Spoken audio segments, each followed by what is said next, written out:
Hello ನಮಸ್ಕಾರ ಎಲ್ರಿಗೂ. ನಾನು ನಿಮ್ಮ ಗೆಳತಿ ವಿನುತಾ.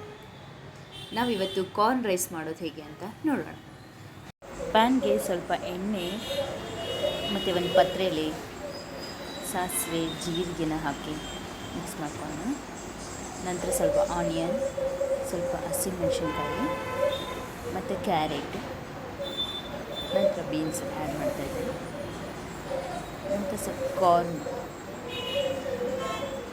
ಎಲ್ಲ ಚೆನ್ನಾಗಿ ಮಿಕ್ಸ್ ಮಾಡ್ಕೊಳ್ಳೋಣ. ಮತ್ತು ಮೆಣಸು ಮತ್ತು ಜೀರಿಗೆನ ಕುಟ್ಟಿ ಸಣ್ಣದಾಗಿ ಪುಡಿ ಮಾಡ್ಕೊಳ್ಳೋಣ. ಅದನ್ನು ಬೆರೆಸಿ ಚೆನ್ನಾಗಿ ಮಿಕ್ಸ್ ಮಾಡೋಣ. ಈಗ ಅಕ್ಕಿ ಹಾಕಿ ಒಂದು ಪಾವು ಅಕ್ಕಿಗೆ 2 ಲೋಟ ನೀರು ಹಾಕಿ, ಉಪ್ಪು ಹಾಕಿ, ಸಕ್ಕರೆ, 3 ವಿಷಿಲ್ ಆದರೆ ರೈಸ್ ಕೂಡ ಚೆನ್ನಾಗಿ ರೆಡಿಯಾಗಿದೆ. ಲಂಚ್ ಬಾಕ್ಸ್ಗೆ ಮಕ್ಕಳಿಗೆ ತುಂಬಾ ಇಷ್ಟ ಆಗ್ತದೆ.